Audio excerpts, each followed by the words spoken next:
ભરૂચ લોકસભા બેઠક કે જ્યાં ત્રિકોણીય જંગ જોવા મળી શકે છે। ભાજપ અને ઇન્ડિયા ગઠબંધન બાદ છોટુ વસાવા પણ ચૂંટણી મેદાનમાં। ભારતીય આદિવાસી પાર્ટીમાંથી છોટુ વસાવા ઉમેદવારી નોંધાવી શકે છે। દિલીપ વસાવાની પણ ઉમેદવાર તરીકે જાહેરાત થઈ શકે છે।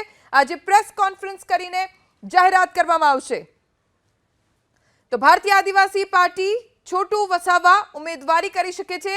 પાર્ટીમાંથી લોકસભા બેઠક માટે દિલીપ વસાવાની પણ ઉમેદવાર તરીકે જાહેરાત થઈ શકે છે।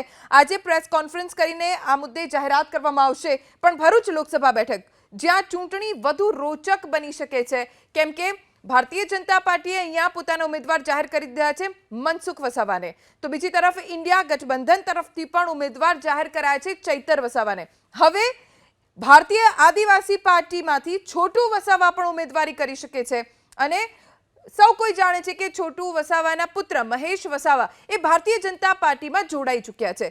ઉપરથી દિલીપ વસાવા તેઓ પણ ઉમેદવાર તરીકે જાહેર થઈ શકે છે।